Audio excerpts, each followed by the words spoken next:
You're listening to the Harmonizing Her podcast, where ambition finds its perfect rhythm.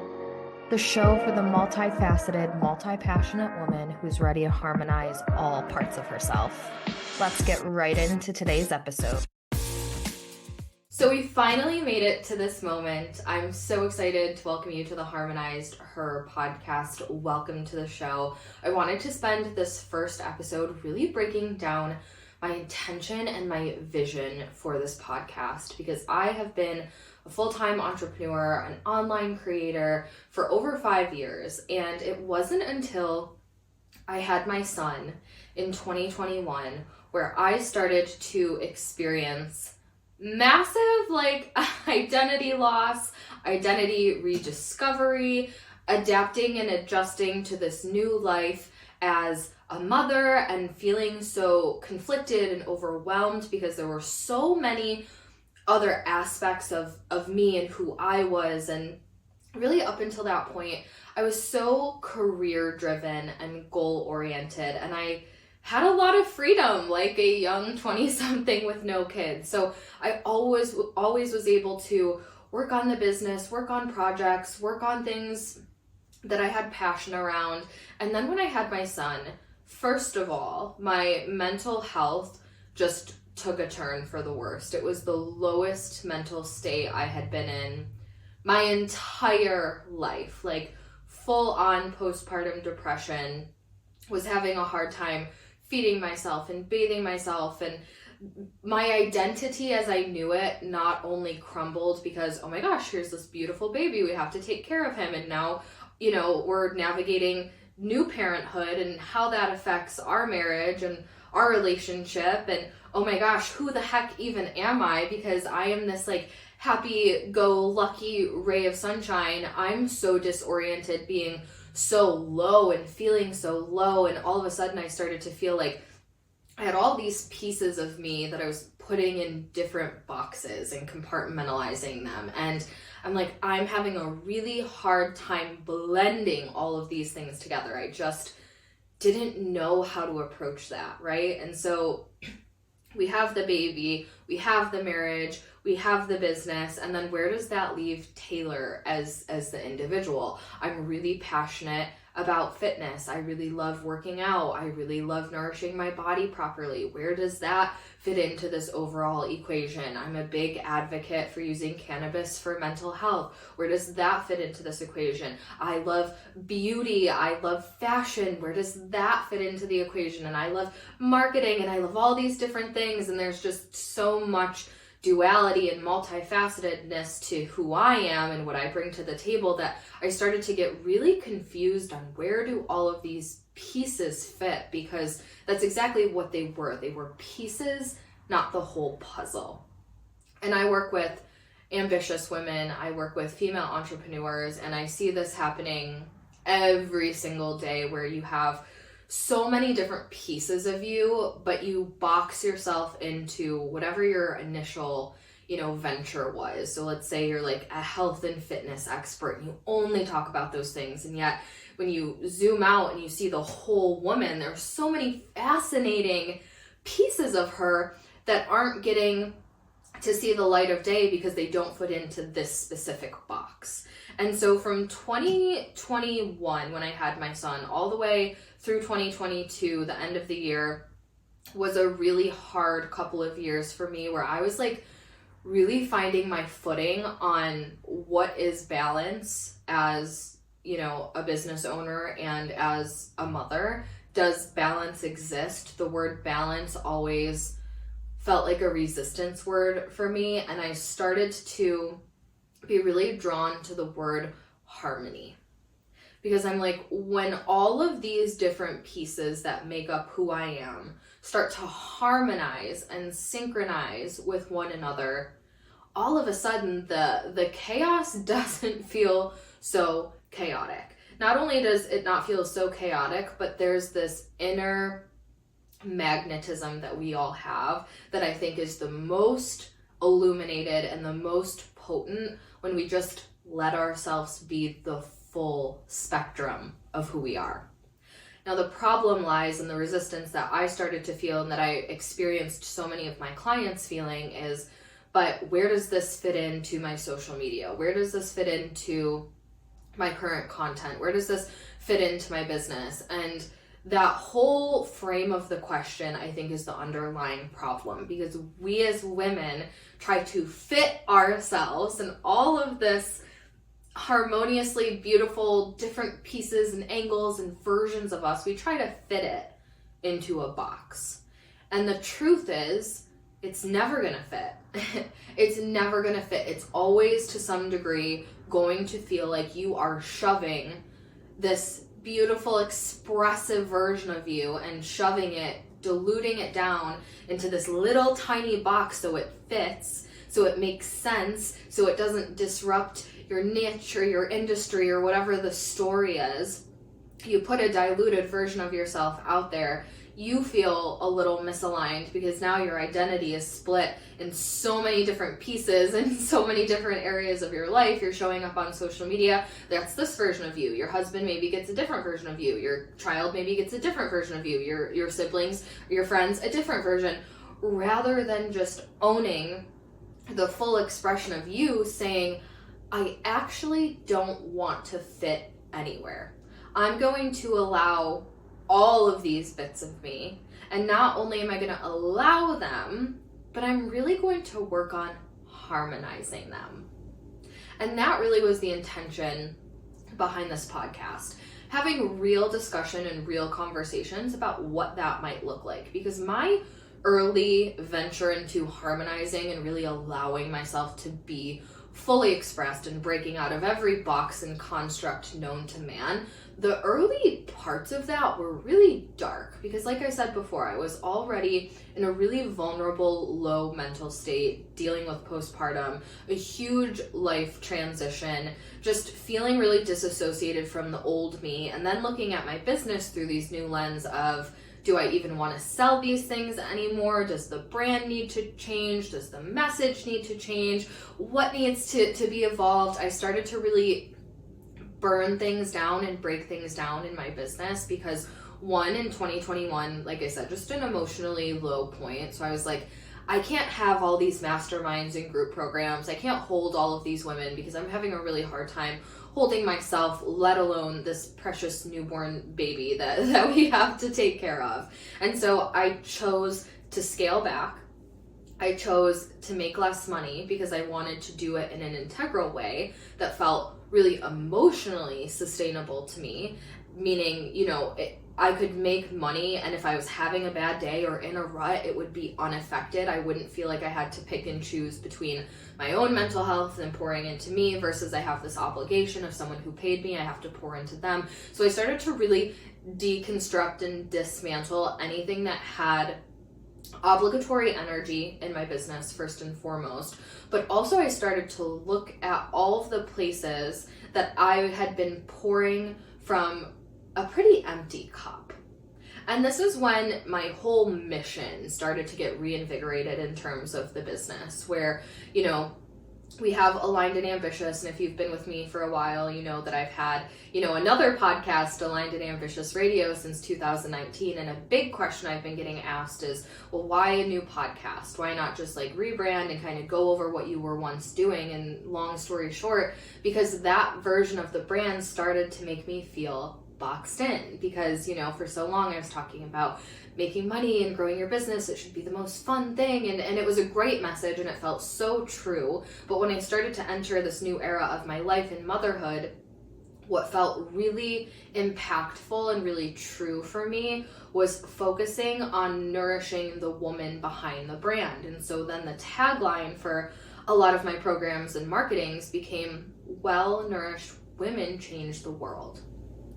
Because I saw firsthand what happened to my business and my life and my mental state when I was not well nourished, when I was the last one to get and I was giving and giving and giving. And I know so many of us can relate to this, especially if you're a woman, double especially if you are a mother or a caregiver. You just give, we give, right? And so I started to take that really seriously, to say, actually, nobody is getting poured into until my cup has so much that it's not just full, but it's overflowing with this access that I can freely and abundantly give to so many different people and areas and aspects of my life without it depleting myself. And then I thought, well, this is becoming a much larger conversation that we need to be having, because this is a movement. It is my mission. And now I look around, at all of the wonderful clients I have. The caliber of clients and women I get to work with every day is such a gift. And the number one thing that we work on is genuinely not the strategy. I would say if you're looking at like constructing an ice cream sandwich, or an ice cream sundae, not a sandwich, an ice cream sundae, the strategy is like the sprinkles and the cherry on top. But the bulk of what we're doing, the ice cream and the chocolate sauce and like the meat of the sundae, is really about identity transformation, where you become someone who's unavailable to pour from an empty cup. And you get so embodied in your own leadership and your own nourishment and your own boundaries that you become a woman that works from an overflowing place.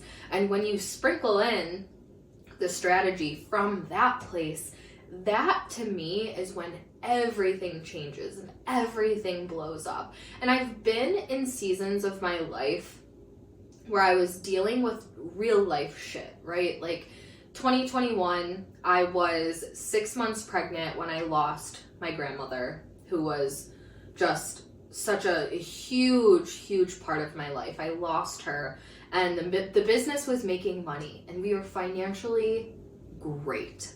Buying a house, buying cars, prepping for baby. There was no shortage of financial resources. And yet, I felt so empty and so unhappy. And I was navigating grief. And I was navigating grief as I was also entering my third trimester. And then the house we were renting at the time flooded. And then we had a mold outbreak. And I had all these things like deteriorating in my life that even though the money was coming in, I was like, cool, great. I'm so appreciative that that's one thing I don't have to worry about, but also a further reiteration of a wake-up call that money doesn't equal happiness.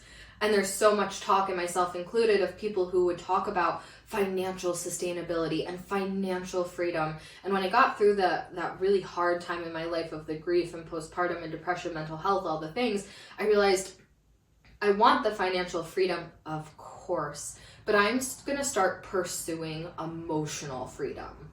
I'm going to start pursuing energetic liberation, where I was focused on taking really good care of myself, my physical health, my emotional health, my energetic well-being, my spiritual well-being, and those things, my well-being in a really holistic way, was at the center of my growth plan. Where before, that was kind of on the outskirts. And it's definitely a big transition to kind of invert the way that you look at life and business, the way that you look at all these different pieces of you, to say, before it was like the business came first and the kids came first and this came first, but really being able to shift that to know I come first, because I know that when I prioritize my own wellness, I show up so much better for the people that I do love. That pouring into yourself becomes not just an act of service and love for yourself, but an act of service and love for everybody around you. It's a different realm to play in. And so I just noticed as I started to come out of this period, especially, this year, we're winding down 2023 at the time I'm recording this. I've been telling my clients I'm just in this huge quantum leap where all of that like old skin has been shed and we're just embracing and thriving in this era. And a couple of weeks ago, I was just like noticing the duality of my life, because it was like one night we're like out at a rave with our friends and we're like drinking and we're dancing and we're having fun, and I'm literally feeling like I'm 18 years old again.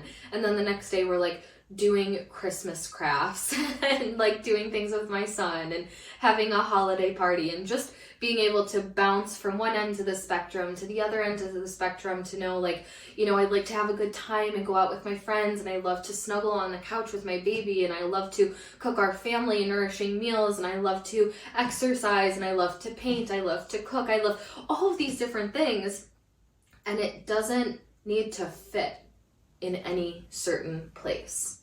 So then I started to take these conversations to social media. And I started to allow myself to share without everything coming out of my mouth and needing to tie to a fucking content pillar, because that is so restrictive. It's so limiting. And I think it's the biggest cock block to your growth, because I find so often the reason my clients are drawn to me and a big decision maker for them, if they're between programs or investments or coaches, they always opt with me and go with me because of the things that I share that don't actually have very much to do with business at all. And so the way that I take care of myself, the way that I prioritize my wellness, the way that I'm so present in my son's life, the way that I openly talk about mental health, the way that I openly talk about beauty and what I'm into and these other parts of me, it pulls people in and it helps us find the right matches in terms of like clients and who we're calling in and what our brand is really standing for. And so if you have someone who also really values pouring from an overflowing place, and maybe they're a little bit of a makeup junkie like I am, and maybe they're a mother or they want to be a mom one day, and they start to see all these different pieces of themselves in me, and they start to see these different pieces of themselves in me that they once thought that doesn't fit in what I do, or there's no place for that, or that's not relevant. And all of a sudden my own embodiment of just owning all parts of me and not trying to put these things in boxes, it's a huge source of liberation and permission slip for them to say, okay, actually, I want to talk about this thing. I want to go in this direction. I want to share more about this. And I think that is one of the most powerful things that you can do. And it's like, if you think about dating as an analogy, if you think about dating and you go on a date, you're looking to get married, like, you're gonna want to know more about that person than just what they do for work. Like, just what they do for work doesn't, like, if you resonate with their career path, that does not at all mean you're going to be really compatible partners, right? Are you into the same things? Do you find the same jokes funny? Do you listen to the same music? If you guys follow me, you know I'm a Swiftie. I love Taylor Swift. I have since I basically came out of the womb. I've been following her since day one. That's a big connection point for people. When I talk about like what perfumes I'm into, that's a big connection point for people. When I'm hosting the holidays and I'm making this gorgeously aesthetic, delicious peppermint espresso martini, that's a connection point for people that starts dialogue, that starts conversation, that ultimately leads to relationships being built, which ultimately leads to authentic trust, genuine trust, and that's always going to lead to a great working relationship and an investment. So back to the dating analogy, you wouldn't decide to marry someone just because you're like, you're really great at your career, right? So why are we presenting ourselves as only the business, just business, nothing else here? It's so constricting. I would even go as far to say that it's fucking poisonous for your business. And so the reason I launched a new podcast, the reason that I wanted to start this new venture and project and ultimately conversation, I want this to really feel like a conversation where I'm not like, here's your 5 marketing tips for the week, go do this, but I really want to have an open conversation about what it looks like and what it feels like to really harmonize all these different moving pieces of you, so you can be your own source of liberation and set yourself free in that way and really own your authentic, full expression. From being the mom who's making homemade sourdough and coffee on a Sunday morning to the woman who is going out to the club with her friends at night, and every version of you in between is perfect and welcome. And honestly, above else, that's your magic.